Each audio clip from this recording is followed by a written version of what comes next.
Hi children, hello बच्चों. Today we shall be doing unit 15 air around us. Okay, so we shall start from this physics part air around us. Okay, let's start the chapter. We have learned in chapter 9 that all living things require air, but have you ever seen air? You might not have seen air, but surely you must have felt its presence in so many ways. You notice it when the leaves of the trees rustle or the cloths hanging on a clothesline sway. Pages of an open book fluttering when the fan is switched on. The moving air makes it possible for you to fly your kite. Do you remember activity 3 in chapter 5 in which you separate the sand and the sawdust by winnowing? Winnowing is more effective in moving air. You may have noticed that during storms the wind blows at very high speed. It may even uproot trees or blow off the rooftop. Have you ever played with the firki? Figure 15.1. So what they are saying is that we are talking about air. Okay. Air क्या होता है? हवा. तो बोल रहे कि क्या आपने कभी हवा देखा है या हवा को महसूस किया? हवा तो देख नहीं सकते लेकिन महसूस ज़रूर कर सकते हैं. तो हवा क्या होता है बेसिकली? जब कोई हवा चलती है तो पेड़ों के पत्ते हिलते हैं और हमारे जो कपड़े सूख रहे होते हैं वो भी कपड़े जो है इधर से उधर लहराते हैं. जब फ़ैन चलता है तो किताब के पन्ने जो है फड़फड़ाते हैं. तो ये सब क्या है? ये सब है हवा का खेल. हवा नहीं होता तो ये सब नहीं होता. अगर हवा नहीं होता हम पतंग भी नहीं उड़ा सकते थे. तो अगर हम देखेंगे तो चैप्टर 5 में पढ़ाया गया है कि कैसे हम लोग रेत और सॉडस्ट मतलब लकड़ी काटने के बाद लकड़ी के जो छोटे छोटे टुकड़े होते हैं इनको कैसे अलग कर सकते हैं. क्योंकि जो भारी होता है वो सामने गिरेगा, जो ज़्यादा हल्का होता है वो ज़्यादा दूर जाके गिरेगा. ओके. जब हम लोग तूफ़ान में खड़े होते हैं तो तूफ़ान में क्या दिखता है कि विंड बहुत तेज़ी से बह रहा होता है. तो वो क्या होता है? वो भी हवा होता है लेकिन वो बहुत तेज़ होता है तो उसको हम विंड कहते हैं. तो इतना तेज़ होता है हवा कि वो पेड़ों को भी उखाड़ सकता है. ओके. वो रूफटॉप को भी, घर की छत को भी उड़ा के ले जा सकता है. तो बोल रहा है कि फिरकी से अभी कभी आपने खेला है क्या? तो यहाँ पे देखिए एक्टिविटी 1 जो होता है यहाँ पे आपको क्या करना है कि लेट अस मेक अ फिरकी of our own. Following the instructions shown in figure 15.2, hold the stick of the फिरकी and place it in different direction in an open area. तो यहाँ पे देखिए एक फिरकी बनाने का तरीका बताया गया है और फिरकी को लेके आपको हवा के सामने खड़ा होना है. तो आप देखेंगे आपका फिरकी घूमने लग गया. तो इससे पता चलता है हवा किस तरफ चल रही है. Okay. Move it a little back and forth. Observe what happens. Does the फिरकी रोटेट? व्हाट मेक्स अ फिरकी rotate? Moving air is not it. Have you seen a weather cock? Figure 15.3. तो फिगर 15.3 में आप देखेंगे कि यहाँ पे एक कॉक मूव कर रहा है. ठीक है. एक कॉक है और उसमें एक एरो लगा हुआ है. एरो दिखाता है कि किस तरफ हवा जा रही है. और नीचे के जो क्रॉस है इसका मतलब है north, south, east and west. Okay. आगे देखते. Is air present everywhere around us? क्या हवा हर जगह होती है? Close your fist. What do you have in it? Nothing. Try the following activity to find out. तो बोल रहे हैं कि आप अपना हाथ को ऐसे मुट्ठी कर लीजिए. ठीक है. तो इस मुट्ठी में क्या है? हमको लग रहा है कि कुछ नहीं है लेकिन इसमें क्या है? हवा है. ठीक है. तो हवा हर जगह होती है. तो यहाँ पे एक्टिविटी है वो करके आपको पता चलेगा. ठीक है. Activity 2. Take an empty glass बोतल. इज इट रियली एम्प्टी और does it have something inside it? Turn it upside down. Is something inside it now? Now dip the open mouth of the bottle into the bucket filled with water as shown in figure 15.4. Observe the bottle. तो यहाँ पे एक activity है. तो आपको यहाँ पे activity दिख रही होगी. ठीक है.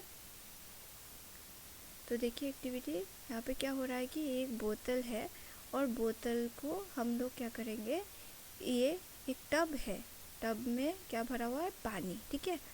तो इस पानी से भरे हुए टब में इस बोतल को हम लोग डुबोएंगे. ओके. तो कैसे? पहले हम लोग बोतल को उल्टा करेंगे, उल्टा करके पकड़ेंगे और फिर उसको पानी में डालेंगे. ओके. अभी धीरे धीरे धीरे धीरे क्या करेंगे? बोतल को सीधा करने की कोशिश करें. तो आपको दिख रहा है बबल्स निकल के आ रहे हैं. तो ये बबल्स क्या है, ये बोतल में फंसी हुई हवा है, ठीक है, एयर है. Okay, so this is the activity.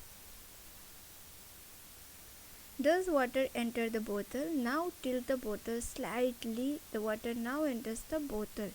Do you see the bubbles coming out of the bottle or hear any bubbly sound? Can you now guess what was in the bottle? तो जब हमने बोतल को टेढ़ा किया तो हम देख सकते हैं यहाँ पे एक्टिविटी में कि जब हमने बोतल को टेढ़ा किया तो बोतल में हल्का सा पानी आने लगा. जब तक हमने टेढ़ा नहीं किया था बोतल में पानी नहीं आ रहा था. और वो बबल्स क्या थे, जो बबल्स यहाँ से धीरे धीरे धीरे धीरे निकल रहे थे वो बबल्स थे हमारे हवा. ठीक है, तो हम लोग क्या अभी बता सकते हैं कि बोतल में पहले से क्या था, हवा भरा हुआ था. Okay, yes you are right, it is air that was present in the bottle. The bottle was not empty at all. In fact, it was filled completely with air even when you turned it upside down. That is why you notice that water does not enter the bottle when it is an inverted position, as there was no space for air to escape. So यहाँ पे हम देख सकते हैं कि जब तक हम बोतल को इन्वर्टेड पोजीशन में नहीं करते, जब तक हम इसको सीधा रखते तब तक पानी नहीं घुस पा रहा, क्योंकि इसमें हवा ऑलरेडी भरी हुई है, पानी के घुसने की जगह नहीं है. जैसे ही लेकिन ये बबल्स निकलने लगते हैं तो बबल्स निकलते निकलते हवा काफ़ी कम हो जाती है, तो पानी के लिए जगह बन जाता है.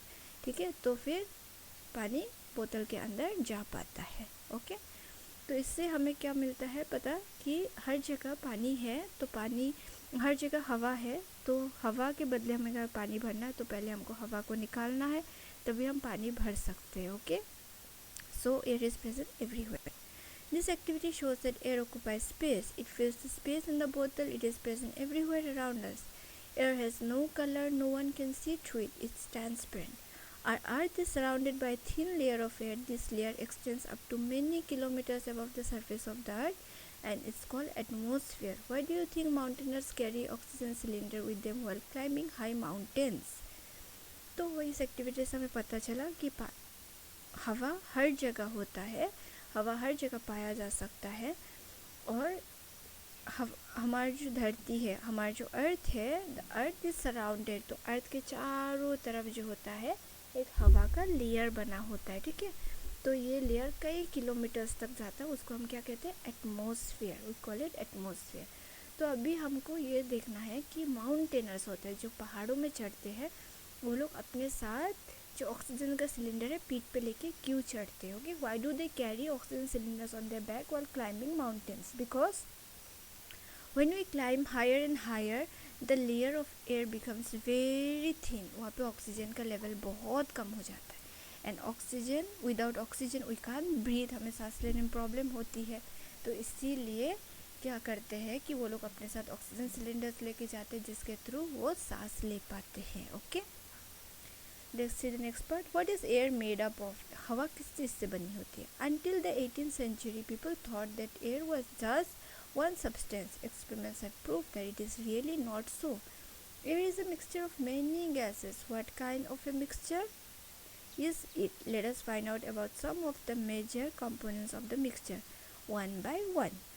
तो एयर किस चीज़ से बनी होती है, हवा क्या चीज़ से बनी होती है, हवा में क्या क्या होता है. ठीक है, तो बहुत सारे एक्सपेरिमेंट किए गए, उनसे हमें पता चला कि हवा में बहुत सारे टाइप के गैसेस होते हैं. तो देखते हैं कि मेन क्या क्या गैसेस होते हैं. What are the main components of the mixture, main components क्या होते हैं. ठीक है, we have learned earlier that air contains water vapour. We also saw that when air comes in contact with a cool surface, it condenses and drops of water appear on the cool surfaces. The presence of water vapor in air is important for the water cycle in nature. तो हमने पहले भी पढ़ा है कि हवा में हमेशा ही एक क्या होता है, वाटर वेपर होता है. वाटर वेपर आपको पता होगा, जब पानी एवेपोरेट होके वेपर बनता है due to the sunlight, due to the heat of the sun, we call it a water vapour. Now what happens is that you have seen when you take a cold drink glass, if you take it and then you keep it outside, okay, it is, if you take the cold drink from the fridge, keep it in a glass, keep it on the table, you will see small drops of water on the surface of the glass. तो अगर आप cold drink का glass लेते, ठंडा एकदम cold drink का glass, glass ठंडा नहीं, कोल्ड ड्रिंक ठंडा होना चाहिए, ठीक है। नॉर्मल ग्लास में आप डालें तो आप देखेंगे कि बाहर की तरफ जो है छोटी छोटी बूंदें बन रहे पानी के। इसका मतलब है जो वाटर वेपर हवा में ऑलरेडी है वो इस ठंडे कोल्ड ड्रिंक से टकरा के ठंडे होके तो वापस से वाटर बन रहे, ओके। तो इससे हमें पता चलता है कि वाटर वेपर हर जगह हर हवा में होता है, okay. Let's go to the next part. Oxygen to check oxygen सबसे इम्पोर्टेंट पार्ट है। ऑक्सीजन की वजह से हम सांस ले पाते हैं, हम जिंदगी जी पाते हैं, ओके। लेट्स सी ऑक्सीजन का एक्सपेरिमेंट कैसे करना है। In the presence of your teacher, ये आपको अपने पेरेंट्स या टीचर के रहते ही करना है, अकेले नहीं करना है, okay. Fix to small container small size in the middle of a shallow container. Now fill the container with some water. Light the candle, then cover each one of them with an inverted glass, one much taller than the other as shown in figure. तो यहाँ पे आपको एक experiment करना है देखने के लिए कि ऑक्सीजन कितना इम्पोर्टेंट और कैसे काम करता है, ओके। तो ये है हमारा एक्सपेरिमेंट जो मैंने करके देखा है।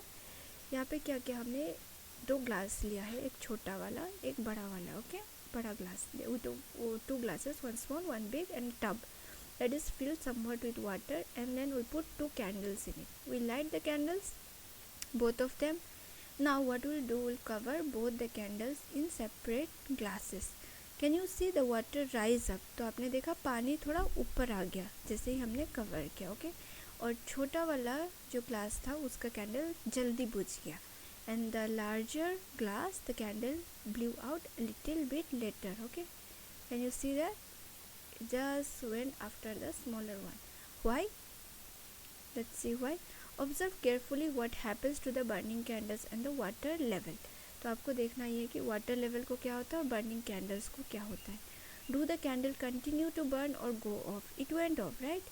Thus the level of the water inside the glass remains same. Glass के अंदर जो पानी का लेवल था क्या वो टब के पानी से सेम है? नहीं, वो ज़्यादा है। The burning of the candle must be due to the presence of some components of air. तो ये जो बर्न हो रहा था ये था हवा की वजह से, okay. What can be the reason for this? इसका रीज़न क्या हो सकता है कि लंबा वाला जो ग्लास है जैसे मोर ऑक्सीजन था, बिगर ग्लास है मोर oxygen, so the candle light for a longer time, and the smaller glass it has less oxygen, so the candle lights for a very small amount of time, okay. Observe carefully what happens to the burning candles and the water level. Do the candles continue to burn or go off? Does the level of water inside the glass remain the same, okay. तो बोल रहे कि जो glass के अंदर water है वो भी ऊपर चढ़ा गया और कैंडल्स भी जल्दी बर्न हो गए। This shows that oxygen is there. Burning can occur only in the presence of oxygen. You can see that one component of air is oxygen. Now the amount of air and hence its oxygen components at the glass in our experiment is limited. तो क्या बोल रहे हैं यहाँ पे कि जो oxygen है वो ख़त्म होने पे कैंडल भी ख़त्म हो जा रहा है। तो हमें इतना समझ में आ रहा है कि किसी भी चीज़ को जलाने के लिए बर्न करने के लिए ऑक्सीजन बहुत इम्पोर्टेंट होता है, okay. Nitrogen. In activity 3, did you observe the major part of the air is still present in the glass bottle even after the candle blew out? This indicates the presence of some component in air which doesn't support burning. The major part of air which doesn't support burning candle is nitrogen. तो जब burn हो जाता है candle उसके बाद भी कुछ हिस्सा होता है जो रह जाता है ग्लास के अंदर, ओके। तो वो हिस्सा क्या है जो बिल्कुल हेल्प नहीं करते, ग्लास के अंदर काला काला रह जाता है, वो क्या है? वो है nitrogen. Nitrogen doesn't help in burning. Nitrogen candle को बर्न करने में बिल्कुल हेल्प नहीं करता और वो 4/5 of the space that air fills, जो पूरा हवा हमारा होता है उसका अगर 5 पार्ट करेंगे उसका 4 पार्ट जो होता है वो होता है हमारा सिर्फ और सिर्फ nitrogen, okay. Carbon dioxide. In a closed room, if there is some material that is burning, you may have felt suffocation. This is due to the excess carbon dioxide that may be accumulating in the room as the burning continues. तो अगर आप किसी बंद कमरे में हैं और वहाँ पे कुछ जल रहा है जैसे हवन होता है या अगरबत्ती जलती है या आरती करते हैं हम, तो काफ़ी देर तक करने के बाद हमको थोड़ा सा घुटन होता है, थोड़ा सा धुएं से घुटन होता है. तो धुआं क्या होता है? धुआं होता है कार्बन डाइऑक्साइड, ठीक है. तो कार्बन डाइऑक्साइड क्या होता है कि हम इंसान जो होते हैं हम भी कार्बन डाइऑक्साइड देते हैं, ठीक है. हम कार्बन डाइऑक्साइड छोड़ते हैं और ऑक्सीजन लेते हैं. तो हम भी कार्बन डाइऑक्साइड छोड़ रहे हैं, जो हमारा चीज़ बर्न हो रहा है वो भी कार्बन डाइऑक्साइड छोड़ रहा है। तो बहुत ज़्यादा कार्बन डाइऑक्साइड होने के कारण ऑक्सीजन की कमी हो जाती है, जिसकी वजह से हमें सफोकेशन होता है। Okay, carbon dioxide makes up A small component of the air around us. Carbon dioxide बहुत ही छोटे हिस्से में होता है हमारे आसपास। Plants and animals consume oxygen for respiration and produce carbon dioxide. Plants and animal matter on burning also consume oxygen and produce mainly carbon dioxide and few other gases. जो plants होते हैं वो क्या करते हैं, ऑक्सीजन लेते हैं और कार्बन डाइऑक्साइड प्रोड्यूस करते हैं। ठीक है, प्लांट और एनिमल मैटर जो होते हैं, मतलब लकड़ी जलाने से या किसी जानवर का खाल या कुछ भी, हम जब किसी जानवर को जलाते हैं, इंसान को जलाते हैं, तो उस टाइम क्या होता है, कार्बन डाइऑक्साइड पैदा होता है बहुत ज़्यादा अमाउंट में। ओके, और बहुत सारे अलग गैसेस भी पैदा होते हैं। तो हमारे हवा में अब तक क्या क्या है, oxygen, nitrogen, carbon dioxide. Okay, now let's see dust and smoke. हाँ, एक और चीज़ होता है बहुत इंपॉर्टेंट, वो है वाटर वेपर। ठीक है, आते हैं डस्ट एंड स्मोक में। The burning of fuel also produces smoke. Smoke contains a few gases and fine dust particles and is often harmful. That's why you see long chimneys in factories. This takes the harmful smoke and gases away from our noses, but brings it closer to the birds flying up in the sky. तो क्या होता है, जब भी हम कुछ भी चीज़ जलाते, पेट्रोल जलाते, कैरोसिन जलाते या लकड़ी जलाते, तो उससे क्या प्रोड्यूस होता है, स्मोक। स्मोक में क्या होता है, कुछ गैसेस होता है और कुछ जो धूल होता है, धूल मिट्टी हम जो बोलते हैं, धूल के कण होते हैं। ओके, जो बहुत ही हार्मफुल होता है। So this smoke, when we burn something we produce smoke, and this smoke contains some amount of gases and some amount of dust particles which is very very harmful for our body. Okay, it just gets stuck in our lungs, so it is very very harmful. तो इसीलिए हम देखते हैं कि factories में बहुत लंबे लंबे ऊंचे ऊंचे चिमनीज बनाते हैं, ताकि इंसान जहाँ तक रहते हैं वहाँ से दूर ले जा सकें गैसेस को, स्मोक को।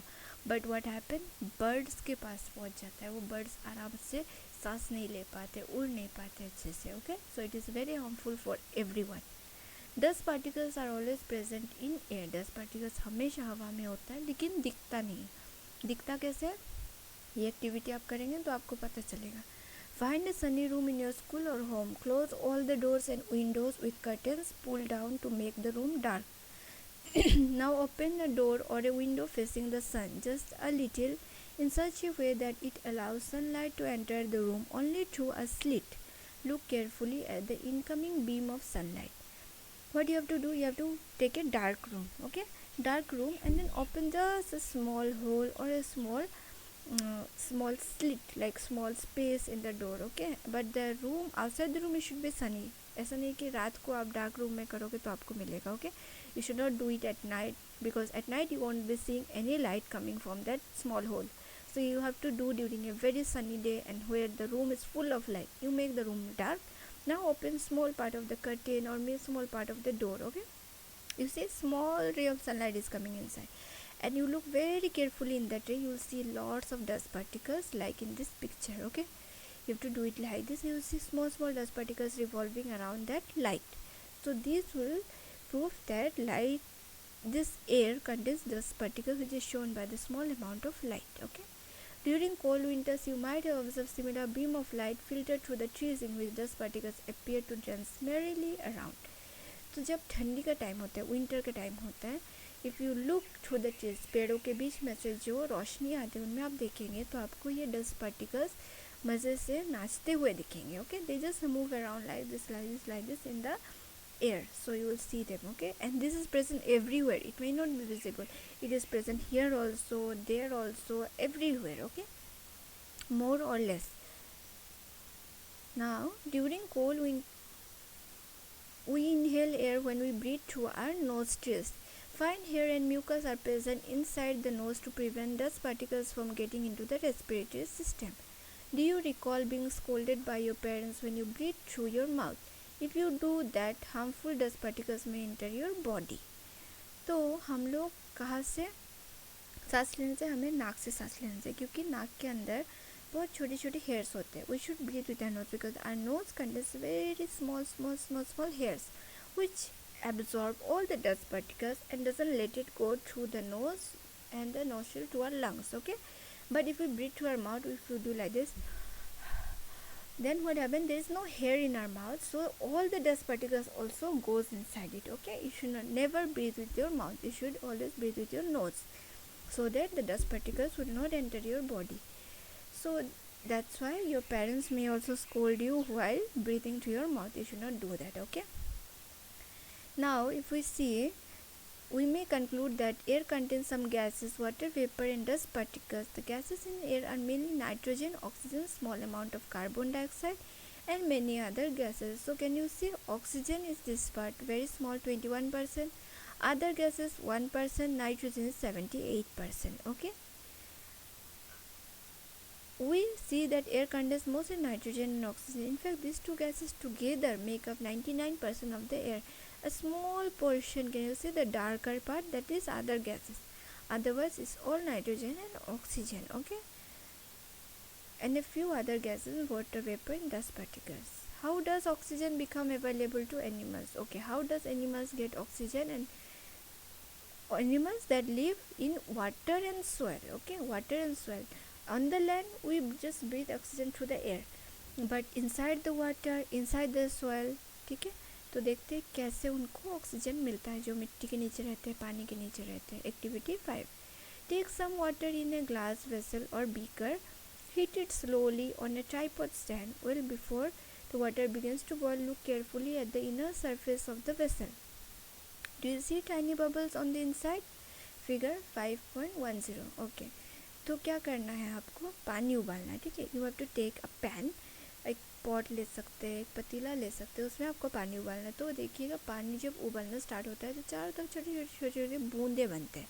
ओके, सरफेस में ही, जो पतीले के सरफेस में छोटी छोटी बूंदे बनते हैं, आप यहाँ पे देख सकते हैं छोटी छोटी बूंदे. तो ये बूंदे बेसिकली क्या होता है, ये होते हवा. ओके, एयर, जो बबल्स बन के फूटने लगते हैं जैसे ही वो गर्म होने लगते हैं. Okay, these bubbles come out from the air dissolved in water. When you heat the water to begin with, the air dissolved in escapes. As you continue heating, the water itself turns into vapor and finally begins to boil. तो जैसे ही हम गर्म करने लगते हैं, वो हवा धीरे धीरे बबल बन के उड़ने लगता है, और अगर हम ज़्यादा देर तक उसको उबालते हैं तो पानी खुद ही वाटर वेपर बन के उड़ जाता है. तो इसका मतलब पानी में भी ऑक्सीजन मिला हुआ है, पानी में भी नाइट्रोजन मिला हुआ है. तो जो जानवर या जो प्लांट्स पानी के नीचे रहते हैं, समुंदर के नीचे रहते हैं, नदी के नीचे रहते हैं, जैसे मछलियाँ होती है, टॉर्टोइस, क्रोकोडाइल, ये पानी के नीचे भी सांस ले सकते हैं. Okay, the organisms that live in the soil also needs oxygen. They respire in it. How do they get the air they need for respiration? तो जो जानवर, जो जैसे चूहे, खरगोश, अर्थवर्म, फिर बहुत सारे सांप होते हैं जो मिट्टी के नीचे रहते हैं, वो कैसे सांस लेते हैं? उनको भी तो ऑक्सीजन चाहिए होती है, हवा चाहिए होती है सांस लेने के लिए. तो इसके लिए एक एक्टिविटी है. Take a lump of dry soil in a beaker और a glass, add water to it and note what happens. Figure 15.11. Do you see bubbles coming out from the soil? These bubbles indicate the presence of air in the soil. तो आपको क्या करना है, थोड़ा सा सूखा मिट्टी लेना है. ओके, सूखा बालू मिट्टी लेना है. तो उसमें थोड़ा सा पानी डालिए, थोड़ा सा, ठीक है, लाइक 1-2 चम्मच पानी डालना है आपको. देखिएगा छोटा छोटा बबल्स बन रहा है. तो ये बबल्स क्या है, ये बबल्स है एयर. ठीक है, जैसे हमने पहले भी पढ़ा था कि अगर किसी भी चीज़ को हमें किसी भी जगह डालना है तो उससे एयर को रिप्लेस करना पड़ेगा. वहाँ पे हवा ऑलरेडी होता है, हवा निकलेगा तभी वो चीज़ हम डाल सकते हैं. Okay, if we want to pour anything on, if we want to keep anything in any place, okay, we need to replace the air. Just like if we want to pour water in the soil, we have to first remove the air, then only we can pour water. That's why when we pour water, the air bubble starts to come out from the soil. This shows that soil also contains air. तो इससे हमें पता चलता है कि मिट्टी में भी ऑक्सीजन होता है. When the water is poured on the lump of soil, it displaces the air which is seen in the form of bubbles. The organisms that live inside the soil and the plant roots respire in this air. A lot of burrows and holes are formed in deep soil by the animals living in the soil. This burrow also makes spaces available for air to move in and out of the soil. However, when it rains heavily, Water fills up all the spaces occupied by the air in the soil. In this situation, animals living in the soil have to come out for respiration. Could this be a reason why earthworms come out of the soil only during heavy rains? Have you ever wondered why all the oxygen of atmosphere doesn't get used up through a large number of organisms are consuming it? Who is refilling the oxygen in the atmosphere? तो क्या होता है कि जो जानवर मिट्टी के नीचे रहते हैं वो गड्ढा खोदते हैं, राइट, मिट्टी के नीचे। तो ये गड्ढा खोदते जब, तो वो लोग भी हवा के आने जाने के लिए छोटे छोटे और गड्ढे खोदते ताकि उसमें सिर्फ हवा जाए आए, ओके। लेकिन बरसात के टाइम में क्या होता है कि ये जो उनके होल्स होते हैं, इनके जो घर होते हैं मिट्टी के नीचे, ये पानी से भर जाते हैं। उस टाइम पे उनको बाहर आना पड़ता है सांस लेने के लिए, ठीक है। So what happens is that when animals make houses, make their burrows inside the soil, they keep holes for air channel. They will keep one hole through which air will go and then it will come out, okay. But during rain, these holes get filled up with water slowly. So the animals have to come out of their houses so that they can breathe properly, okay. That's why you see earthworms, then so many insects and rats and all roaming outside on the land during the rainy season, ठीक है। तो इसलिए हमको earthworm, केचुए जो होते हैं, Leach होते हैं, ये चूहे, सांप, ये सब जो मिट्टी के नीचे रहने वाले जानवर हैं, बारिश के मौसम में हमें ये ज़मीन पे भी दिखाई देते हैं, okay. Have you ever wondered why all oxygen in the atmosphere? तो जब इतने सारे जानवर जो होते हैं ऑक्सीजन यूज़ कर लेते हैं, तो फिर ये ऑक्सीजन आता कहाँ से है वापस? ऑक्सीजन को रिफ़िल कौन करता है? क्योंकि हम कुछ भी चीज़ ख़त्म करते हैं, जैसे हमारे घर में बिस्किट्स होते हैं या फिर चावल होता है, आटा होता है, जो भी होता है, जो हम खाते हैं तो हम दुकान से वापस ला के उसको भर देते हैं, है ना, तभी हमको वापस मिल जाता है वो चीज़। लेकिन ऑक्सीजन जो होता है हम तो बनाते नहीं घर पे, तो ऑक्सीजन बनाता कौन है, आता कहाँ से, वो देखना है हमें, ठीक है। How is the oxygen in the atmosphere replaced? We read about photosynthesis. In the process, plants make their own food and oxygen is produced along with it. Plants also consume oxygen for respiration, but they produce more of it than they consume. That's why we say plants produce oxygen. It is obvious that animals cannot live without plants. Similarly, plants cannot survive for long without animals. They would consume all the carbon dioxide in the atmosphere. We can see that both need each other, as the balance of oxygen and atmosphere in the carbon dioxide in the atmosphere is thus maintained. So what happens is that we have learned about photosynthesis. Photosynthesis is a process in which plants, with the help of sunlight, produces oxygen, like produces their own food, and then they release oxygen in the atmosphere. For this process they need sunlight, carbon dioxide, and also some minerals and water from the earth's surface, which is provided by the roots, okay. This is a photosynthesis process. You must have learned in previous class also. So during this photosynthesis process they give out oxygen, okay, and that oxygen is very important for us humans as we absorb it. But plants also cannot survive without humans because they need carbon dioxide to prepare their food. So if animals all die, all the animals die, all the humans die, then plants will consume all the carbon dioxide and they will also suffocate, okay. They will not get any carbon dioxide again. Carbon dioxide will be finished and plants will not be able to produce their own food and they can die. So that's why plants and animals both are very important and both have to live together in balance so that the atmosphere is maintained, okay. तो यहाँ पे क्या कह रहा है कि photosynthesis process से जो है प्लांट्स जो खाना बनाते हैं अपने लिए, और खाना बनाने के बाद जो वो लोग प्रोड्यूस करते हुए है ऑक्सीजन जो है वो हवा में छोड़ देते हैं, ठीक है। और ये जो खाना बनता है उनका, इसके लिए क्या चाहिए होता है, सूरज की रोशनी, कार्बन डाइऑक्साइड, और जो उनके जड़ों से पानी और मिनरल्स लाते हैं वो चाहिए होता है, ठीक है। तो इन तीनों चीज़ों से वो लोग अपने लिए खाना बनाते हैं और हमको ऑक्सीजन देते हैं। तो अगर हम सब मर जाते हैं और एनिमल्स भी मर जाते हैं तो प्लांट्स जो है सारा का सारा कार्बन डाइऑक्साइड एब्जॉर्ब कर जाएंगे और फिर उनको कार्बन डाइऑक्साइड नहीं मिलेगा तो वो भी धीरे धीरे मर जाएंगे। तो इसीलिए प्लांट्स और एनिमल्स का होना बहुत ज़रूरी है ताकि एटमॉस्फेयर हमारा बैलेंस रह सके, okay. This show the interdependence of plants and animals. We can now appreciate how important air is for life on Earth. Are there any other uses of air? Have you heard about a windmill? Look at figure 15.2. The windmill rotate. This windmill is used to draw water from the tubes to run floor mills. Windmills are used to generate electricity. Air help in the movement of sailing yachts, gliders, parachutes, and aeroplanes. Birds, bats, and insects can fly due to the presence of air. Air also helps in the dispersal of seeds and pollen of flowers of several plants. Air plays an important role in water cycle. Okay? तो इससे हमें पता चलता है कि air जो होता है बहुत इम्पोर्टेंट है. अभी हम लोग अपने एयर को और अच्छे से रखना चाहिए. हमको अभी जब समझ में आ रहा है कि एयर कितना इम्पोर्टेंट है, एयर के बिना हम कुछ नहीं कर सकते, तो हम कम से कम इसको कैसे पोल्यूट करें, कम से कम कैसे इसमें कार्बन डाइऑक्साइड भरे, तो ये सब हमें सोचना है. जैसे एसी ज़्यादा चलाने से एयर को बहुत हानि होता है. हम अगर कुछ चीज़ जला रहे, पत्ते, सूखे लकड़ी, इन सब से भी बहुत सारा कार्बन डाइऑक्साइड प्रोड्यूस होता है, जिसकी वजह से एयर का बैलेंस ख़राब होता है. ओके, तो एयर एक और चीज़ के लिए बहुत इंपॉर्टेंट है, वो है विंड मिल. पिक्चर में आपको विंड मिल दिख रहा होगा. तो ये विंड मिल क्या काम करते हैं? ये हवा से घूमता है. इसके जो फ़ैन होते हैं, फ़ैन की तरह ही होता है पर सीधा होता है. Okay, like this. तो ये जो है इससे हवा की वजह से गोल गोल घूमता है. और घूमने के बाद क्या होता है, ये कैसे काम आता है? ये आटा पीसने का काम आता है, कहीं पे पानी उठाने का काम आता है मिट्टी से. ओके, एयर से, हवा से हम लोग बहुत सारी चीज़ें कर सकते हैं. पैराशूट हवा से उड़ता है, एरोप्लेन हवा से उड़ता है, पंछियाँ, चमगादड़, जो इंसेक्ट्स होते हैं, छोटे छोटे इंसेक्ट्स, वो भी हवा की वजह से उड़ पाते हैं.